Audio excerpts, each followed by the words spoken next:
ആൽപ്പൻ കിച്ചൻ്റെ മറ്റൊരു എപ്പിസോഡിലേക്ക് എല്ലാവർക്കും സ്വാഗതം. ഇന്ന് ഞാൻ നിങ്ങളെ പരിചയപ്പെടുത്തുന്നത് തേങ്ങ വറുത്തരച്ച് വെച്ച ഒരു നാടൻ വെജിറ്റബിൾ തീയലാണ്. അപ്പോൾ ഈ തീയൽ നമുക്ക് ഉണ്ടെങ്കിൽ നോൺ വെജ് ഒന്നും കൂടാതെ തന്നെ ഒരു പ്ലേറ്റ് ചോറുണ്ണാൻ പറ്റും. അപ്പോൾ ഇനി നമുക്കിതൊന്ന് എങ്ങനെയാണ് ഉണ്ടാക്കിയെടുക്കുക എന്നുള്ളത് നോക്കാം. മിക്സ് വെജിറ്റബിൾ തീയൽ ഉണ്ടാക്കാനായിട്ട് ഞാനിവിടെ ഒരു പകുതി കത്തിരിക്ക കഴുകിയെടുത്തിട്ടുണ്ട്, ഒരു മീഡിയം ടൈപ്പ് ടൊമാറ്റോ, 5 വെണ്ടയ്ക്ക, ഒരു കഷ്ണം പടവലം ഇത് ചെറിയ വണ്ണം കുറഞ്ഞതായതുകൊണ്ടാണ് ഇച്ചിരി നീളമുള്ള ഒരു പടവലം എടുത്തിരിക്കുന്നത്, 2 പച്ചമുളക്, ഒരു വലിയ സവാള. ഇനി നമുക്കിതെല്ലാം ഒന്ന് കട്ട് ചെയ്തെടുക്കാം. തീയൽ വെക്കാനായിട്ട് നമ്മൾ വെജിറ്റബിൾ എല്ലാം ഇങ്ങനെ നീളത്തിന് വേണം കട്ട് ചെയ്തെടുക്കേണ്ടത്. സവാള ആയിരുന്നാലും നീളത്തിന്, ഒപ്പം ബാക്കിയുള്ള എല്ലാ പച്ചക്കറിയും ഞാൻ നീളത്തിനാണ് കട്ട് ചെയ്ത് വെച്ചേക്കുന്നത്. ഇനി നമുക്കിതെല്ലാം കൂടെ ഒരു പാത്രത്തിലിട്ടിട്ട് അല്പം ഉപ്പും ചേർത്ത് കുറച്ച് വെള്ളം ഒഴിച്ച് വേവിച്ചെടുക്കാം. വെള്ളം ഞാനൊരു 1/2 കപ്പ് മാത്രമേ ചേർക്കുന്നുള്ളൂ, കാരണം ഈ വെജിറ്റബിൾ വെന്ത് കഴിയുമ്പോൾ അതിൽ നിന്നൊക്കെ വെള്ളം ഊറിയിട്ട് എങ്കിൽ ഒത്തിരി വെള്ളം കൂടിപ്പോവും. ആവശ്യത്തിന് ഉപ്പും കൂടെ ചേർത്ത് കൊടുക്കുക. ഇതിന് നമുക്ക് അടച്ചു വെച്ചിട്ട് വെജിറ്റബിൾ വേകുന്നത് വരെ ഒന്ന് കുക്ക് ചെയ്തെടുക്കാം. വെജിറ്റബിൾ വേവുന്ന സമയത്ത് നമുക്കിനി ഒന്ന് തേങ്ങ വറുത്തെടുക്കണം. അതിന് വേണ്ടിയിട്ട് ഞാനിവിടെ ഒരു മീഡിയം ടൈപ്പ് തേങ്ങയുടെ 1/2 മുറി തേങ്ങ ചെരുകി വെച്ചിട്ടുണ്ട്. നമുക്ക് ഈ തേങ്ങ ഒന്ന് വറുത്തെടുക്കാം. അതിനായിട്ട് ഞാനൊരു പാൻ അടുപ്പിൽ വെച്ച് ചൂടായിട്ട് 1 ടീസ്പൂൺ കണക്കിന് ഓയിൽ ഒഴിച്ചു കൊടുത്തിട്ടുണ്ട്. അപ്പം നമുക്കിനി ഇതിലേക്ക് തേങ്ങ ഇട്ട് കൊടുക്കാം. എണ്ണ ഒഴിച്ചു കൊടുക്കുന്നത് തേങ്ങ പെട്ടെന്ന് മൊരിയാനായിട്ട് സഹായിക്കും, അല്ലാന്നുണ്ടെങ്കിൽ അത് പെട്ടെന്ന് കരിഞ്ഞു പോകും. തേങ്ങ വറുക്കുമ്പോൾ നമ്മൾ ഇളക്കി കൊടുത്തുകൊണ്ടിരിക്കണം, എല്ലാവർക്കും അറിയാവുന്ന കാര്യമാണ്, ഇല്ലെങ്കിൽ അത് കരിഞ്ഞു പിടിക്കും. ഇതിലേക്ക് നമ്മൾ 2 ചെറിയ ഉള്ളി അരിഞ്ഞതും 1 വെളുത്തുള്ളി അരിഞ്ഞതും കൂടെ ചെറുതായിട്ട് അരിഞ്ഞതാണ് ചേർത്ത് കൊടുക്കുന്നുണ്ട്.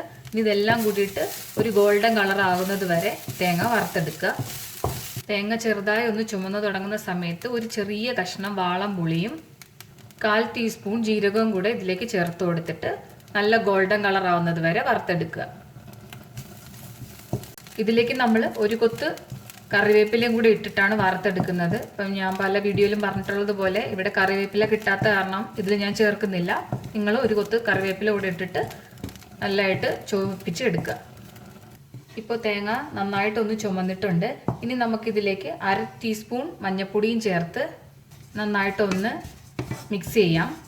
മഞ്ഞയുടെ പച്ചമണമൊക്കെ ഒന്ന് പോകണം. ഈ സമയം തീ വളരെ കുറച്ച് വെച്ചിട്ട് വേണം ചെയ്യാനായിട്ട്, കാരണം തേങ്ങ നന്നായിട്ട് മൂത്ത് കിട്ടിയിട്ടുണ്ട്. ഇനി അത് മൂക്കേണ്ട കാര്യമില്ല.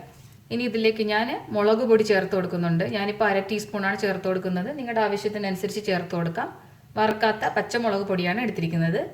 1/2 ടീസ്പൂൺ വറുക്കാത്ത പച്ച മല്ലിപ്പൊടി, 1/4 ടീസ്പൂൺ ഗരം മസാല. ഇതെല്ലാം കൂടിയിട്ട് മിക്സ് ചെയ്തെടുക്കാം. ഇനി നമ്മൾ തീ ഓഫ് ചെയ്ത് വെച്ചിട്ട് മിക്സ് ചെയ്താൽ മതി. ഇപ്പം നമ്മുടെ കൂട്ടായിട്ടുണ്ട്.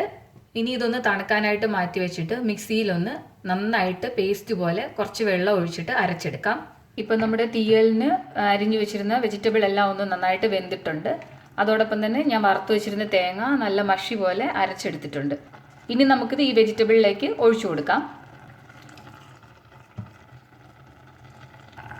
ഇനി ഇത് നമുക്ക് ഒന്ന് ഇളക്കി കൊടുത്ത് ഇതുമായിട്ട് എല്ലാം കൂടിയിട്ട് ഒന്ന് മിക്സ് ചെയ്തിട്ട് അതൊന്ന് തിളച്ച് കിട്ടുന്നത് വരെ മാത്രം ഇനി നമ്മൾ കുക്ക് ചെയ്താൽ മതി.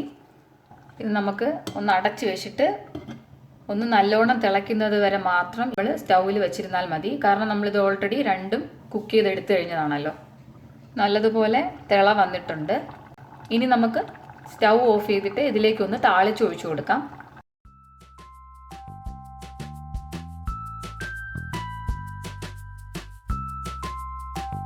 തേങ്ങ വറുത്തരച്ച് വെച്ച വെജിറ്റബിൾ തീയൽ ഇവിടെ റെഡി ആയിട്ടുണ്ട്. നിങ്ങൾക്ക് ഈ റെസിപ്പി ഇഷ്ടമായെന്നുണ്ടെങ്കിൽ നിങ്ങൾ മറ്റുള്ളവർക്ക് കൂടെ ഒന്ന് ഷെയർ ചെയ്യുക.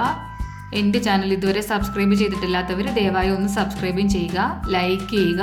ഇഷ്ടമായെങ്കിൽ കമൻറ്റിലൂടെ എഴുതി അറിയിക്കാനും മറക്കരുത്. അടുത്തൊരു എപ്പിസോഡിൽ പുതിയൊരു റെസിപ്പിയുമായി വീണ്ടും കണ്ടുമുട്ടാം.